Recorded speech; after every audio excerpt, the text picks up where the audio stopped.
Welcome to Beyond Our Focus. I'm Stefan, this is Amanda, and this is Breaking Prisms for December 25th. Really? Yes.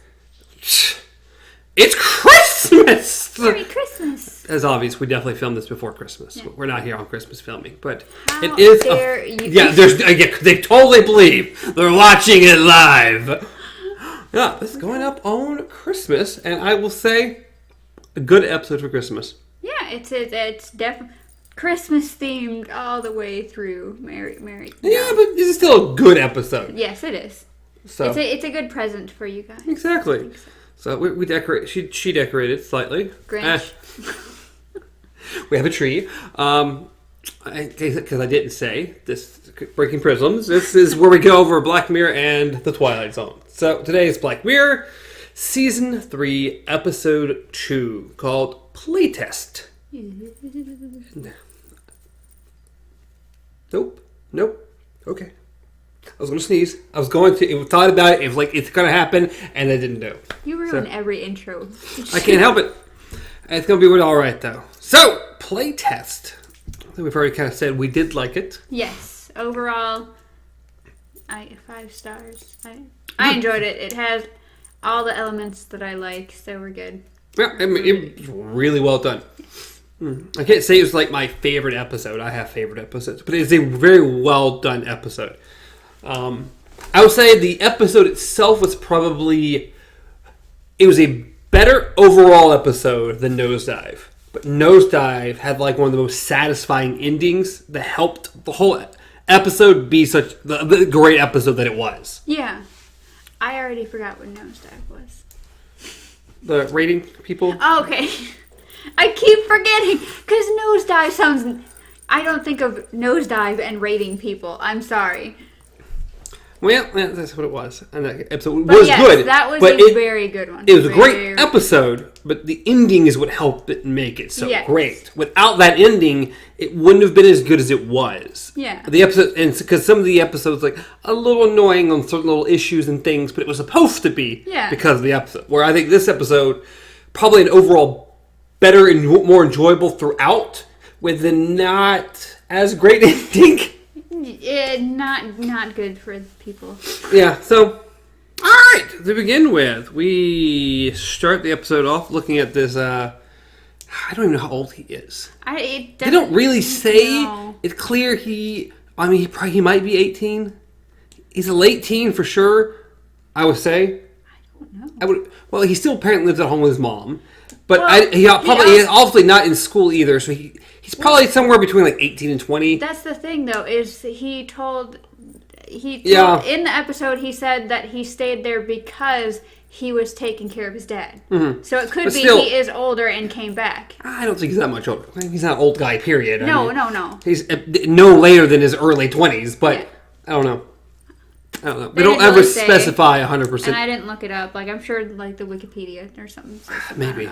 So, we see him in the mirror, then we see him look like he's sneaking out. He goes back and grabs his passport, which is, okay, well, he's definitely leaving, going somewhere. Yes. He grabs everything. He has, like, a backpacking backpack. Looks like that's definitely what he's doing. Yeah. And then on his way out in... What's it, like an Uber? Yeah, I wrote that down. I was like, because he got into the back of the vehicle, so it wasn't a friend. Yeah. So I was like, Uber. It gotta be an Uber. And his mom called. Yes, his mom called. He puts, I'm at work. Like, the thing he clicks is, I'm at work. So that's gonna be a running theme through this episode. Yes. So then it just pans to him on an airplane. He's looking out the window. Or no, he's not looking out the window. It's just, it comes through the window. Yes. And he's playing a video game and watching a sci-fi movie, I assume, of some sort. Because he's laughing at the sci-fi movie, but he's also playing his game. Yes, and there's heavy turbulence. Yes. Which he's perfectly fine with. No issue at all. And comforts this little kid next to him who doesn't like it. The first thing that happens is the woman comes by and is like, I need you to put that away, sir. His video game. So he takes his earphones off. And so you're like, okay, yeah, if they're having that much turbulence, most likely they're coming down. So she's not coming down. Pretty much she's letting him know your electronic device is going to start affecting things. You need to shut it off like everything else. It's not going to affect things. I don't care. I don't believe that in the slightest. Either way, that is the whole airplane rule. I know. But no matter how you look at it, if any of those could affect anything on that plane, for real, they would not allow you to have them. If your cell phone was going to affect how the plane flew, I promise they would not let you have it. Either way, she tells him he needs to put it away. He takes off his headphones and stuff, and that's when he notices the girl next to him, or across the aisle, is kind of like freaking out. And yeah, well, it's kind of like a roller coaster. It's like, woo! And then gets her to do it, and then that's how that scene ends, is them. So then it goes into a huge montage of all his travels. I just put travel. Lots of travel. Definitely lots of backpacking, traveling, and exploring Australia, and doing. Thailand, India, Rome. And they finally show him sitting like a cafe or something. Yes. And there's this couple over there. Yeah. And I guess that's just like, you know what? Yeah, I need to hook up with somebody. That's what I'm missing in life. So I assume, is using some kind of whatever app that is where you swipe left if you don't want to swipe. I don't know. I wrote Tinder thing. Tinder thing. Because it's a Tinder-ish type of. Yeah. So he swipes, and then he's like, ooh, and sees Sonia, and then swipes right to a match, and next thing you know, they're having. It looks like a bar or a restaurant. It's not really a restaurant. It looks more like a bar. It's like a fancy bar, a nice bar.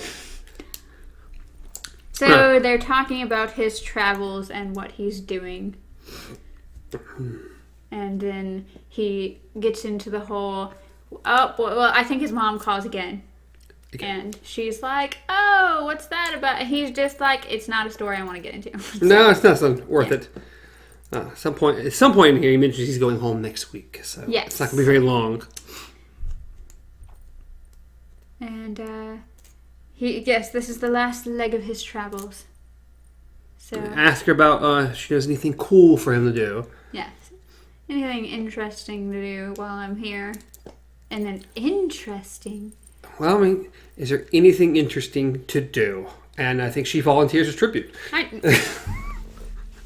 She's like, I indeed am interesting. Yeah, because that's where we go next.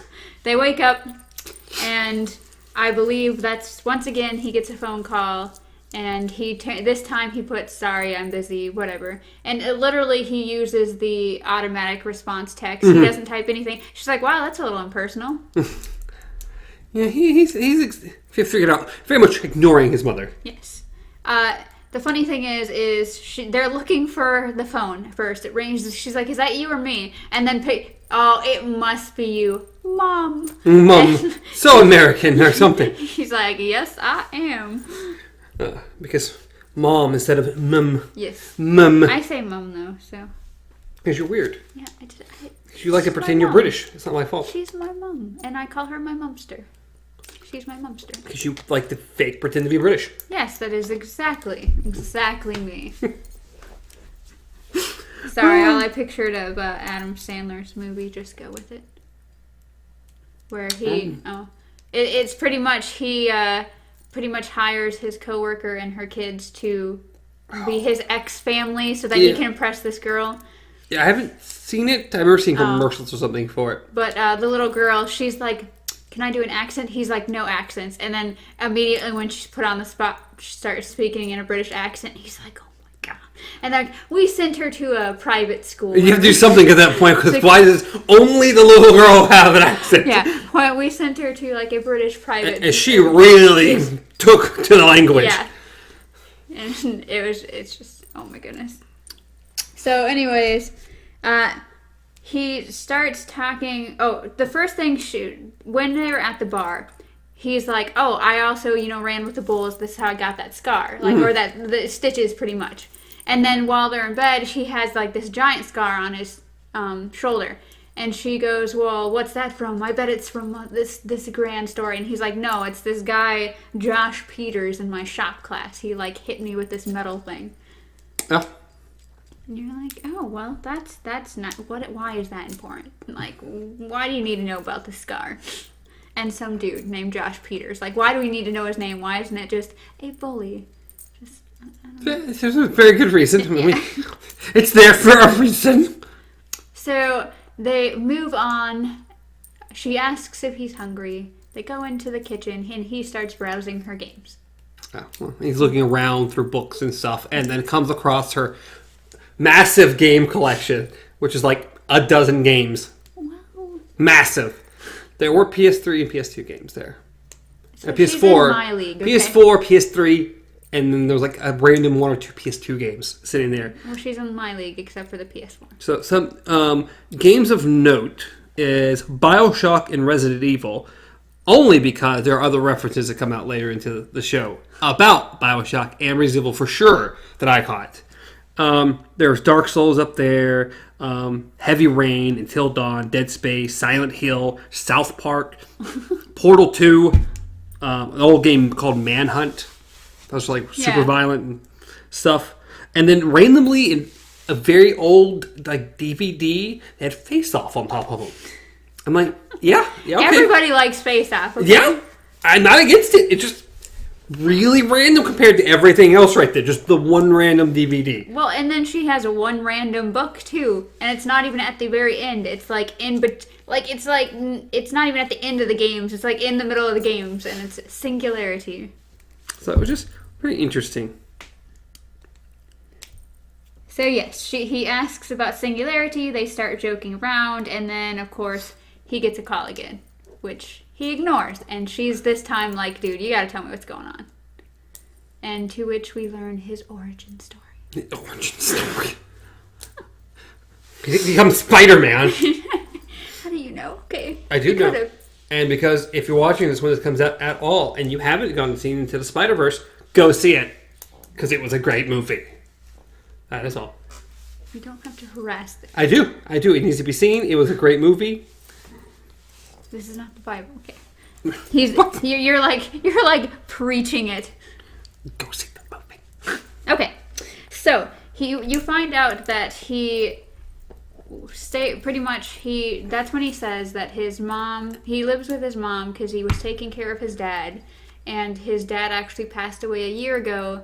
He had Alzheimer's, and he was his best friend. So watching him forget everything, like by the end of it, his dad didn't even know who he was. So it like just killed him. So once his dad passed, it's been a year. His mom he doesn't know how to talk to his mom because he was closer to his dad. Mm-hmm. So that gap, he doesn't know what to say to her, doesn't know what to do, and he just needed to get away and start his life over. So he goes on this giant trip, and when he goes back, he says that he's gonna try again to talk to her. And so this girl is pretty much like, call your mom, and leaves him to it, to which he doesn't call his mom. But then I think we immediately just go to him at an ATM. Yes. Trying to get money out to buy a plane ticket. Yes. Also, that is the first mention of his name, is during that conversation. You find out his name is Cooper. You know what? I didn't even get his name till like 3/4 of the show. Yeah, because she like kisses him on the forehead and says, "You're a good man, Cooper," and then says, "Call your mom." Well, instead of saving to the end, his name is one of the game references, because you don't find out his last name till the very end of it, and his name is Cooper Redfield. Redfield. I thought it was Richfield. Redfield. Oh. Pretty positive it was Redfield. I looked at it very closely, which is the last name of the character for Resident Evil. Yes. Claire Redfield. Like for her brother, Chris Redfield. Yeah. So, that's one of the two references. I was wondering what the Resident Evil reference was going to be. His last name. And there are probably more in here that I just missed going through. The house looks very Resident Evil. It looks, the house looks very any game, movie, horror, anything. Which in this that's what it was supposed to be. Yeah. So he goes to the ATM. He's trying to withdraw money and it rejects it. Yep. And so he tries again, rejects it, and he calls the company. And immediately I wrote down identity stolen ? Either that or they stole his card number or clone or whatever it was. But someone has robbed him blind. Yes. Which, of course, they will return the money, blah, blah, blah. But it will take I don't even know if they said. They but did. You get it. He just goes, and that will take how long? And then he like kneels down on the ground because he's like, I'm trying to buy a plane ticket. I need to go now. Yeah. So he starts going through his contacts of who am I going to call. And he selects his mom. And doesn't hit call. No, he doesn't call his mother. No. To which he ends up on her doorstep. Yeah, Sonia, and she comes back and she's like, oh, this is the lamest, excuse for a second hookup, so. But she helps him. Yeah. And for some reason that leads to, I have an idea. Well, the first thing it says is he's like, you're a top bird. What the hell, guy? It's British. You're British. Come on. He's like, I don't know what it means, but you're one of them. Good old top bird. Yes, and then he goes to Odd Jobs. Odd Job, the apple. She had never heard of it. It must be an American thing. I don't know. Except he's on it there, so. Well, just because, you don't have to have heard of an app for it to exist. So. Are you sure? Pretty sure. So through that, he says, "Oh, look, there's like $4 signs for a job for thrill seekers." Yes. For Seo-gamu? Setogamu. Seo-gamu. Yeah. Kanoko, Bakanoka. I don't. Setogamu. It's yeah. SAIO. GEMU. I didn't write it down, so I was just going off what she said. I just wrote it down. I'm going off what the subtitle said. I was about to say, you use the subtitle, so. They work! Anyway. You can turn them on? I already have to stare at a screen yay big. Don't I'm matter. not taking up more of the screen with letters. No. Anyways, it is for playtest. They need playtesters. Yes, which apparently she said she'd done some playtesting before. Well, she said that she works for a video game company because that's why she has her games. Yeah, her big selection of games. Yeah, because he asked, "Oh, you're a gamer?" She's like, "I have to be for my job." Yes, but supposedly, whatever Gameu is a huge horror game company. Yes, she knew the name of a game. I didn't write it down, but and he's like, "Oh yeah, I know what that one is." Something. Yeah, because he says it like 5 billion times. Yeah, and I don't remember. And it's like posters everywhere. But yes, it is owned by Sho Saito. Saito. And they make a big deal. He's super popular. He's a big deal. Blah blah blah. And she's like, well, no one knows what he's working on. If you could get a picture of anything in there, it could be worth a lot more than $4 signs. Yes, so immediately cuts to him being inside this building, talking to this lady. And it is the most awkward, probably one of the most awkward scenes of this entire episode. Because he goes so far out of his way to pretend like he's just the hipness that is games. He's just trying to crack jokes. And he is not. No. He's trying to crack jokes. He's like, here, let me get my bag. She's like, no, Raul will take care of it. And he's like, he'll take care of it. Like, Hadouken! He's like, I didn't need it anyways. And I was just like, oh my God. Just stop talking. Horrible. Yes. So. But what a great space to work in. Their office area was awesome. Like, he's like, they walk in, you have the two people that are face to face with each other with glasses on, just typing away on keyboards, and he's like, are they? And she doesn't even say anything. And there's anything, but he's looking around like design artists and stuff for the game and all kinds, but just the workspace and everything was just awesome. I loved their glasses. That's one of the things I wrote down was no monitors. I was like, sweet. No more blocky things in front of you. Just your glasses. We're going to get there. We're going to get there. Are we going to be alive when we get there? Yes, totally. Are we going to be old enough, young enough to actually be happy that it's useful? I think so. I think I could personally see this stuff within the next decade. We could see. I can't imagine some of the advancements we're going to make the next decade. Okay. Let me do this. Are we going to be rich enough by that point to have... We will see at that. Maybe to be in more like 15 years instead for us. But I don't know. Technology is moving so incredibly quick. It is. It really is. I mean, they already have... I mean, we have, like, Google Glass, and they're already getting to doing things very interesting like that. And VR is going further and further, and... As long as they don't get to this point, I'll be happy. I can't deal with this. Woo! It goes... that's interesting. So, they go into a room, and she's having him read and sign... Well, before they go into the room, she asks, like, hey, I've got to take your phone. Yeah. He's like, I'm a little paranoid.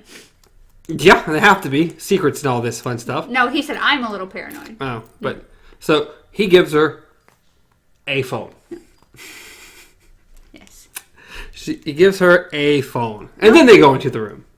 Yeah, no, he gives her his phone. But yes. He gives her his phone. She goes into the room with it. They sit down, and she puts the phone down. Did she? Yes. Is that how that works? Just wait for it, because she's having him sign the contract, and the last page is missing. She's like, why do right that? back. I just thought he had two phones. No. So I thought... Because I just don't remember her actually setting it down. I thought he just handed her a fake phone and had a second phone, to which he forgot and left on the counter. No, because they're sitting at the table, and he's like... where do I sign at? And she's like, oh, a page is missing, which I'm like, you're a high dollar company. How the hell is your sign page missing? The hell. Yeah, well, he is signing an NDA, non-disclosure agreement, and which they make you sign with any gaming things. Yeah. If you can't talk about this, you can't say anything. And if you do, we can sue you. Yes. So that, and then also signing for a small procedure. Yes, a health procedure. There's a small medical procedure involved. It's no worse than like getting your ears pierced. Yes. So she opens up the case, and then he's like, there's a page missing. So she's like, oh, I'll be right back. And so she leaves, and he immediately grabs his phone off the table, takes a picture of the case, like opens the case. It's just weird things. He doesn't know what they are. No, right? So but he gets a few pictures, to which you hear the door, and then it cuts, and then he's in a seat. Yeah, he literally, like, it shows his screen, he sent it, he's like, some weird medical thing, and she's like, what the fuck? Like, she just puts WTF ? And then he's like, whoop, like it never happened. So his phone's back on the table, she's like, oh, just go ahead and sign there, and everything's happy. We proceed as normal. Yes. Well, there's nothing normal about this, but... And then you find out, it's like they go over, they put this little U thingy on his head, and then just like squeaky, squeaky, squeaky. It looks like an earbud, but they call it the mushroom. To which a little back thing pops up, and then she gets to his neck and puts it up and injects something into his neck. Yes. Or the base of his spine. And he's like, oh, that was it? Yeah, all is solid. To which this is where she does the first update, huh? Before the Gopher game? It's before the Gopher game. She goes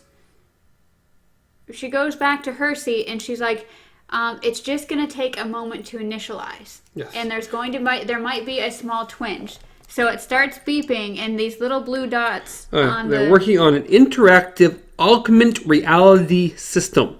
Layers on top of reality is what she calls it. Yes. And she says there's going to be a small update or initiation commencing at 5:38. Yes. And it is currently 5:37. That is interesting. So she starts initializing. And you see the blue bars moving on his thing. And suddenly, something happens. And it just says, Mom. She's like, oh no, I could have swore I turned this off. And then so she reaches over, she picks it up, turns it off, and then sets it back down. And she looks up at him like she's super worried. And he's fine. I mean, he's wincing a little from the thing, like just the... But, so then we go to the Gopher game. Yes. Which is just whack-a-mole. Yeah. But it pops out, something on the table, these little holes appear. Yeah, it's cool because it comes out and it's like super terribly 3D animated. Yeah, what they have is it's just these discs, just flat discs, like almost like coasters. And she throws them on the table for him, and he's looking at him like, okay, what's this? And then she's like, okay, just wait for it. And then they sink into the table, and he's like, Oh my goodness. And a little gopher, pretty much a little Minecraft gopher pops out. And she's like, how are the graphics? She's like, it's just horrible. And they increase one. Yeah. You're like, oh, this looks a little bit better. And they increase again. And it's like, oh, Gopher Buddy, you're looking pretty cool now. Yeah. He has his nice little suit on. He's like, woo. And the guy is freaking out. Like, I just put the little gopher is so cute. And he's like sitting there kind of like poking him. And the gopher's reacting to it. Like, yes. He's like, And then it turns into Whack-A-Mole. Yes. That's what this game is. And he's having a blast with it. And yeah, he's like, oh my goodness, this is so much fun. Like, can you see this? And she's like, no, you're the only one that can see this. Like, he's like, you can't see this? And it's like, no, this is only happening to you. Not everyone's on drugs. So he has a great time, to which she suggests, oh, you should try out the full beta. Yeah. And like there would be a lot more money involved. He's all in. This is awesome. So he goes upstairs to meet the big guy. Yeah, Saito. The creator of the game, the creator of the horror game, the creator of this new interactive thing. Yes. So, once again, it's another awkward moment for him, because all the way up the stairs, he's just, I don't know. It was either that or he was being awkward before that. Because there was at one point, he was walking up the stairs, and he's being awkward again, and I'm like, dude, just stop. But he meets him, of course, there's the little language barrier thing, so you know that, of course, he's mainly speaking Japanese, she's translating for him, all that kind of stuff. And they sit down, and he finds out that it's going to be, they need to upload a neural net package. That is going to be the next step so that they can get the next game going. Yep, to which, once again, it is 6:17 at this point. And there's a weird delay this time that they seem kind of worried about, because like they plug in the thing and he's sitting there and the little bars are going. He looks like he's not in pain this time like he was when it last initialized. But when they take it off, he doesn't move for a minute. And they're kind of looking at him like, oh, geez. And then he opens his eyes and he's like, oh, okay, I feel normal. Yeah, things feel great. And they take him to the house. Well, she informs him that they are uploading a program that is going to find the best way to scare him. That's what this is. Yes. It's going to be based off his reactions. It's going to be taking things from his memories, his fears, everything, and using it against him. Mm-hmm. So they take him to a secluded house, which is the replica of the house they used for the game. The big horror game this guy's known for. Yes. And the only objective is for him to stay in the house for as long as he can. Yes. So he pretty much, like, he literally doesn't know what he's supposed to do at first. He's just like, I'm in a big house. What do you guys want me to do? They're just like, make yourself at home. Yeah. They give him an earpiece. Yeah, and they say, what's a safe word if you want to leave? He's like, stop. Oh, okay. That's fine. Yeah, stop, work, stop. What was it? I wrote down seeing things, and it was a discussion that she was having with him about how, it was him. He was talking to her. He was saying that he was extremely bored. And he's like, no wonder why people start seeing things. They just get extremely bored. This is why people back in the day. And she's like, well, actually, that could attribute to a lot of ghost sightings. How there were so many ghost sightings back then because there was nothing to do. So that's because he's like, oh, I keep reaching for my phone and it's not there. There's no TVs. There's no Wi-Fi. There's no nothing. And he's like, I'm bored to death. And then that's when things start hitting the fan. Oh, yeah. He picks up a book. He kind of pretends to read for a moment there. Edgar Allan Poe. And yeah, and then there's a fancy spider. About, I don't know, about 4 or 5 inches. I mean, a healthy spider. Healthy sized spider. Yeah, just crawling towards the ground, like just crawling across the ground. And he sees it, and he kind of just like, nah. So he shows his first. She's like, your heart rate has elevated. He's like, yeah, it's just, I just don't care for them. Just a spider, to which he hasn't figured out that it's part of the thing. Yes. She has noted to him before all this that nothing he sees can hurt him. Nothing he sees can physically harm him. Mm-hmm. He will feel nothing. He can go through everything. It's not going to hurt him. Just hear and see. Yes. It's all audio and visual. And so he starts playing whack-a-mole. Pretty much trying to kill the spider until he eventually lands on it and nothing. Yeah. Looks at his shoe and there's nothing there. Because it was fake. Yes. So therefore. So he kind of gets it at that point. He's like, okay, I understand now. And decides to go back to sitting down. At some point here, very soon, he recognizes there's a light on. Yes, there's a picture of the mansion hanging up, and now there's a light on in the mansion on the picture hanging up. Yeah, he had he had noticed the picture first, went around the house, sat down, saw the spider, got up, or sat back down, and then turned and is like, wait. So he's now staring at this picture with the light on, and he's trying to explain it to her. Mm-hmm. She's like, remember, I can't see what you do, so you have to tell me what's going on. And frequently through the episode, it shows it through a camera point of view, because she said there's cameras everywhere. Yeah, she's watching him. Yes. What's going on. So you just see a guy, like, playing whack-a-mole on the ground with nothing. You see the picture, but you don't see a light on. And then all of a sudden, there's a guy in the window with a light. And he's like, whoa, and he tries to explain it to her, and then looks back, and it's gone. It's all gone.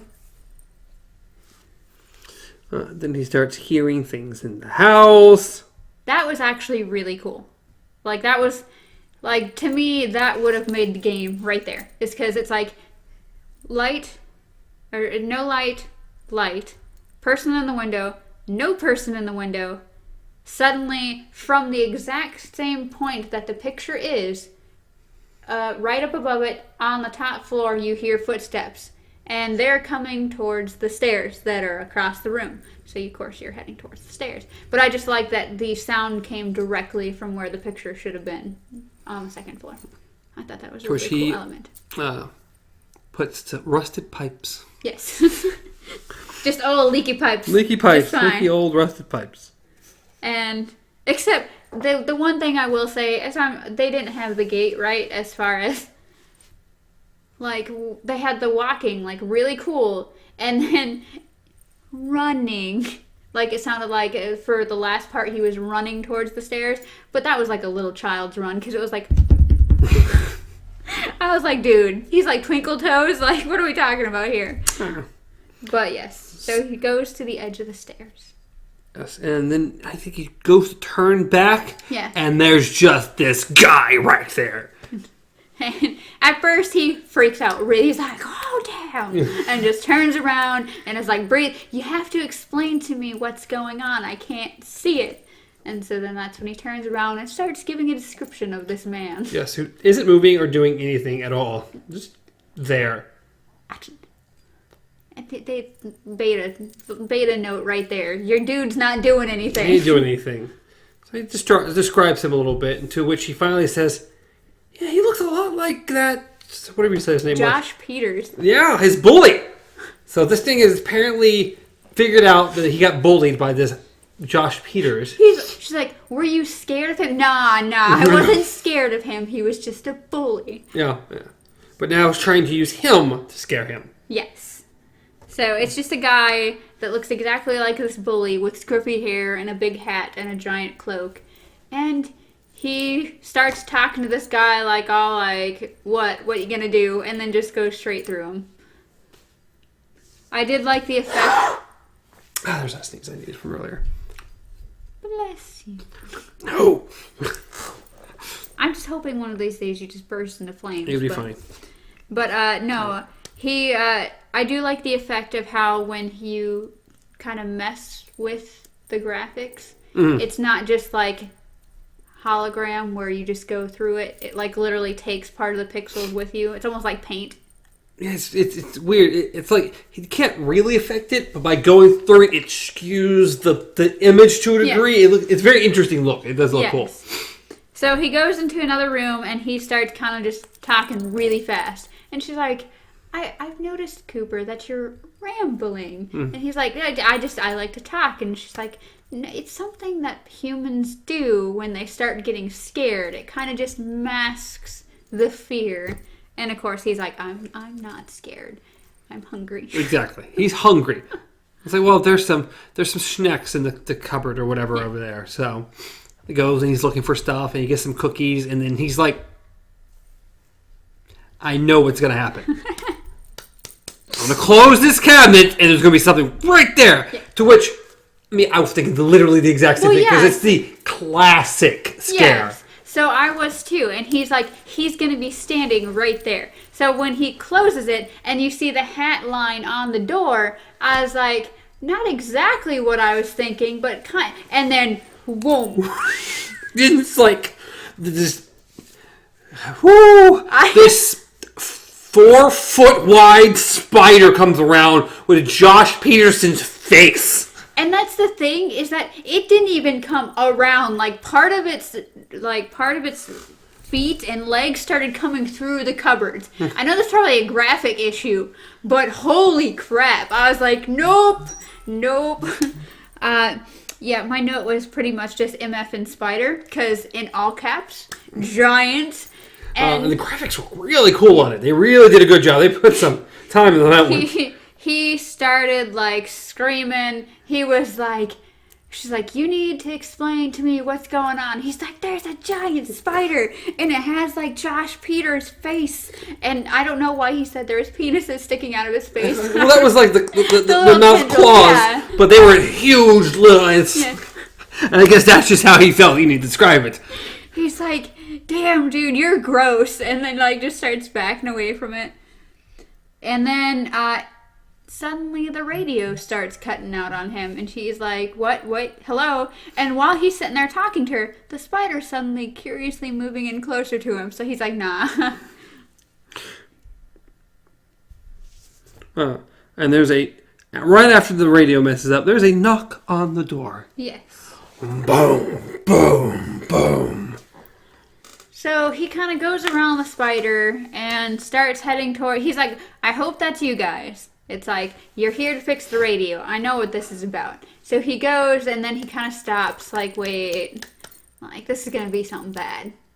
So first he grabs a weapon, and then he's like, nah, I got this. And just puts it down, and then heads to the door, and has to psych himself out and just open the door. To which it's Sonia! And he's like, wow, they got you here. They got you here too. Like, she's here telling me you're in danger, blah, blah, blah. And he's convinced that she's just fake. Yes. Until he goes to touch her. Yeah, he starts playing with her face, and he's like, whoa, you're like really real. How much did they pay you to be here? Exactly. And she's trying to tell him that pretty much Saito had tried to get this system approved a while back, and it was denied, and it was insane and dangerous. It was a complete brain interface, I believe, that he was trying to get approved, and they said it was an insane and dangerous. 5 people had already disappeared, and it was related to this company. To which he's just like, dude, it's like, how much did they pay you? Like, this is crazy. Like, I've been going through all this. And then suddenly she just goes stark. No. He goes, how did you find me? Yes. And she's like, well, the company. I just looked at the address and blah, blah, blah. No, how did you find me here?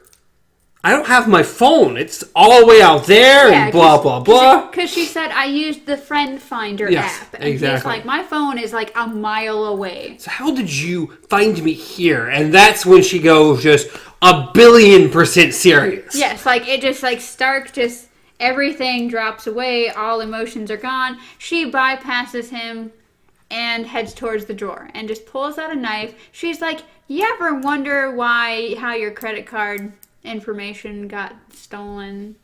And I led you to this company. I took your crap. I led you here.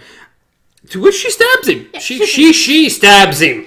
Oh, yeah. Or he turns around or something. He's like, you know what? I'm done with this. Turns around and just stabs him. No, she turns around and the spider launches into his face. And then she stabs him. Yeah. Exactly. Because then it was from behind. Yes. Because it goes through right through his shoulder blade from the back. So to which he turns around, tries to tussle with her. She shoves him and he lands on the wood floor with the knife. Yes. And he's just screaming and they're fighting and they're just... And then she kind of lifts him up a bit more and slams him down, so you hear it go all. And you just see the blade sticking out this far through his shoulder. To which he decides. Well, he grabs her head. And he rips her face off. He's starting to pull, and it's starting to do that weird graphic thing like the guy did, and except it's in her skin, and just now she looks like Red Skull at this point. Yes. Which, another note that I forgot to put down that I was going to was that, your whole Resident Evil thing. It's to me, she started acting like a zombie at one point. She was gnashing her teeth at him. And then when she becomes a skull, then it really starts to where she's chomping towards his face. And he decides, you know what? Big blade in the shoulder? Let's just... Hugs. Giant hug. Killer hug. And immediately, he's freaking out. You see the skull just pressed against his chest. And then he's, closing his eyes. And next thing you know, nothing. Nope, he's not stabbed. He's perfectly fine. Yes. To which he starts screaming, stop. Well, I think she finally comes back over the radio. Yes. To which he freaking out. Yes. Talking about how it wasn't supposed to feel pain. Yes. And blah. It's that's impossible. Blah, blah, blah. And he is freaking out. It's it is possible. It just happened. I went through it. I could feel the shoulder. Who is she? Who's this woman? It doesn't matter. So he's screaming stop, and she's like, okay, I will get you I will get you out, but you have to make it to the access Which is point. The most game thing I have ever heard in my entire life. Oh, we can't get you. You got to get to this particular point to do this thing, so we can come and do this thing. This is the Matrix. You have to get to a telephone. To which I don't understand why he just didn't just go out the front door, because I just would have laughed. But I know the house isn't what it's this thing. It's the access point. My foot. It's like the page master, the giant exit sign. But yeah. So he is okay. They're it's on the second level. They're one more level and you'll be okay. So he starts heading up the stairs and meets a hallway with a door at the end of it. And he stops. He's I know what's going to be behind there. Classic game. Yes. It's that's where the boss battle is. Yeah. Right there. That's where it's going to be, through that door. Yes. So he gets closer to it and stops. He's I know it's going to be behind that door. It's going to be awful. It's going to be like my mom hanging from the ceiling. And here is where the next video game reference. This is where the BioShock reference, 1,000,000% comes in. Okay. What does she tell him to get him through the door? Do you remember? She says nothing, pretty much nothing in that room can hurt you. I remember she says that, But she uses a phrase. She says, would you kindly open the door? And that phrase is a huge, huge, huge thing in the first BioShock. Because through the entire game, the character who you're talking to asks you, would you kindly do this? Yeah. Would you kindly do that? Would you kindly... And it's a huge thing as a plot point and everything in the game. So it's 1,000,000% from BioShock. Yeah. To which he does. He does go through the door. Yes. Hearing that, he calms himself, opens the door, and it's empty. It's an empty room.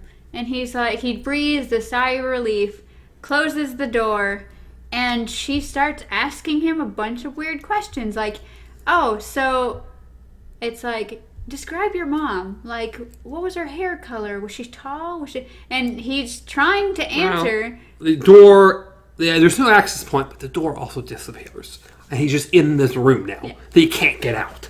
Yes. And she's like, what's your name? Like, where were you born? Which just answering, like, asking all these weird questions, and he suddenly can't answer them. Nope, he can't remember anything. His name, he can't remember anything at this point. And suddenly, the voice over the radio becomes this maniacal, just horrid person. Same lady, but just who she horribly mean and... Yes. Like, this thing's overriding your brain, and it's making you forget things, and we just wanted to see you, if we can make you do whatever we wanted you to do, and... Pretty much, it's like, well, there is no access point.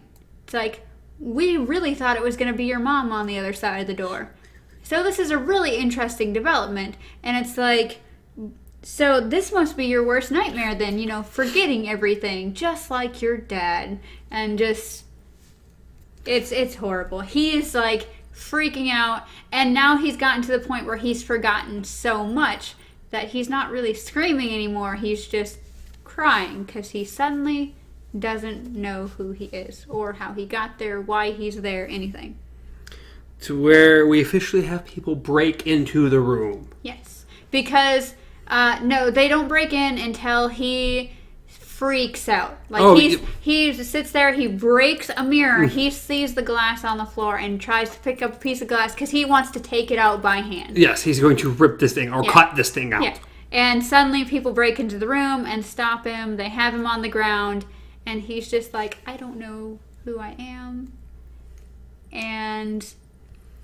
to which she has a little computer and she's like, well, I can't turn it off. Yes. I can't turn it off. It's got tendrils in Amy, and I can't do anything with this. It has spread to further areas than we thought it would. There is no way to safely remove it. And he's just like, who are you guys? Who am I? I don't even know who I am anymore. Which I think Saito comes in and is like, well... that pissed me off so bad. I humbly apologize on behalf of the company.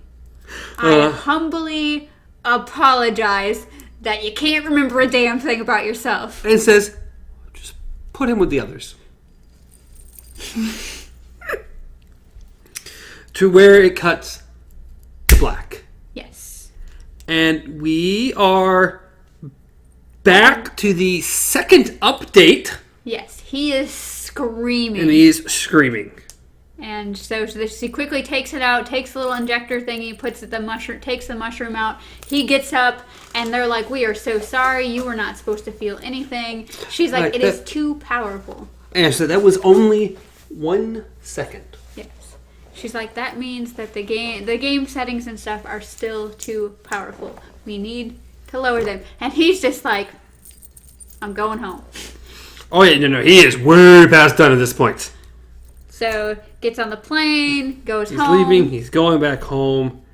He's home, or he pulls back up to his place. You see him go inside. He's calling for his mom. And so he opens the door to her room, and she's sitting on the bed crying. And she looks up at him, and he's like, Mom, it's okay. He's like, I'm home pretty much. And she walks up to him. She's like, I need to call him. And then picks up the phone. My first reaction was, I thought maybe she went crazy too, and that she was trying to call her dead husband. Mm-hmm. Like, I thought, when she said, I need to call him, it was like, dude, I know you're grieving still, but... Then immediately, very quickly, I need to call Cooper. Yes. And then he's like, Mom, I'm right here. And I was like, oh, this is sad. Like, he just went through this with his dad, now it's his mom, and she's like, why did Cooper run? Like, why did Cooper leave? And he's like, Mom, I'm right here. And she's like, I need to call him. I need to make sure that he's safe. And he just gets this dawning realization on his face. Like, his eyes just get wide as she's picking up the phone and dialing it. He gets this look of, don't do that. Just don't do it. And he's just like, Mom. And yeah, then we cut to black. And now we're back to the first update. Yes, where he is literally having a seizure inside the little thing, and she's quickly goes over, tries to. It's too late. It's too late. And Saito runs in, and she's like, pretty much like, what happened? I think the phone intercepted. Yeah, interfered with it, which she said, well, we know it's a known problem, the phone interference. And yeah, that was the reference that I had to the whole plane thing. The whole fact, to her telling him that he needs to put that away, and suddenly, this whole thing happening. I just found that cool. But this goes to be 100% of that lady's fault. She took the phone and didn't turn it off. No, it wasn't. It's Cooper's fault, but he gave her the phone. Yeah, he also turned it back on. She did turn it on. Oh, did she? Oh, okay, he turned it on to take the picture. Yes, that's and then he didn't have time to turn it back off, so he just left it on there, and that's why the phone rang. Is because he left the phone on. She's like, I know I turned it off. It won't happen again. He's like, well, whatever. He's like, he was shouting, "Mom." Yeah. It's like, well, take note of that. And they very calmly just standing over this guy, and then it just have a really shows him, and they just zip him up in the body bag. Yeah. They just have a very calm conversation in Japanese about how it's like it was only 0.04. Yep, 0.04 seconds. Yes, and it's just like pretty much they're like the phone. It was the phone. Yeah. So they type in a little computer. That's the ending thing. That's where we found his name, Cooper Redfield. Test duration 0.04. Cause of crash. I like that. Was cause of crash, and you're all just like, it's called a crash now. Cause of death. But yes, cause of crash was phone interference, and then the end. The end. Crazy ride. Oh, crazy ride for technically only being 0.04 seconds. Oh my goodness, that was good though. I liked it. I will probably actually watch that episode again. Like just a very interesting episode. I'm a huge horror freak though, so I loved the whole haunted house thing. I loved the whole playing with reality versus what was actually going on. It was great. Yeah, that goes just a smidge far. Yeah. When you officially cannot tell what's real and what's not anymore. Yeah. It was kind of like just dwindling into madness at that point. Because it's like you went from sane game to suddenly just going further and deeper into the rabbit hole. And then you find out the reason why you went so deep is because you were gone already. I'm sorry. What did that remind me of? It reminded me of either a movie or another episode that we've already been through. But well, sure. But I don't remember. Very interesting episode. Very good episode. Yeah. Very different. Very a lot of insane things happen. I don't want that technology. I really don't. I feel like we're getting there, though. I don't want it, though. Like, out of all the technology, this is something I don't want. As cool as it is to play games, like do the haunted house thing, or like they have apps for your phone and stuff, or the virtual reality things where you go through haunted houses and things pop out and stuff. This is taking it one step a little too far. No, they have to inject things in you, yeah, when things start actually playing inside your brain, it's time to stop. You go into brainwashing and robots taking over the world, and just we're done. It's insane. I'll be toast at that point. So it is insane. It's a cool episode. Playtest. I definitely recommend. By now, it's too late for you, but I was gonna say I had taken note of it and forgot to say at the beginning of the episode was any episode that I would want you guys to watch before you watch us sit here and talk about would have been this one. But I forgot to say that before we started talking about it. And I also forgot to mention that if you did not recognize the actress that played Sonia, her name's Hannah, and she actually plays Ava, or Ghost, from Ant-Man and the Wasp. Yes. Her biggest thing. Yes. So. Yay! That's about it. Yeah, a cool episode. Hope you enjoyed the episode. Hope you enjoyed this episode. And, An episode inside an episode. That's right. Will we ever wake up? We hope so. I hope so. Oh, but as always, you can reach me at Stars and Travel, reach Amanda at KZPup, or reach the show at Beyond Our Focus on Facebook, Instagram, Twitter, YouTube, podcast services. Like, subscribe to the channels, comment down below, comment on the anywhere you'd like. Twitter and everywhere else. Comment on someone else's page. As long as you're commenting, as long as you're. Well, we gotta see Take comments. the initiative. We're getting comments. Things are happening. Yeah. Did Home Dude. Home Dude. Our only person who comments on a lot of our stuff. Well, better Home Dude than half a viewer like you were calling him for a while. And then we also got a comment on your personal page, but it was for this video. Yeah. Well, not this video. Not this. No, I just meant like for for Beyond Our Focus, but it was on your personal Facebook page. Yes. So someone else watched it. So I was unaware who was watching it. So that's good news too. So is there anything else? Nope. I don't know. So yeah. Merry Christmas. Yeah, Merry Christmas. It is officially Christmas Day. We had I doubt you're watching us on Christmas Day. So watch Nightmare Before Christmas, and then watch this episode, and then you'll tie it in somehow. Yeah. Just be like. So Merry Christmas. Watch. I was just gonna say, watch one of those weird, like they have not the cool Jack Frost, but the horror Jack Frost about the killer snowman, and they have like sleigh ride with what is it, Stone Cold Steve Austin or some wrestler guy where he's Killer Santa. Give me Michael Keaton and Jack Frost. That I'm was much a happier. Good movie, but that has no relation to horror movies. It doesn't matter. It was good. I like Michael Keaton, and it's still a Christmas movie, and it is Christmas. Sad though. But it's still good. It was sad. It was good. It was good. Okay, anyways. Till next time, long days and pleasant nights.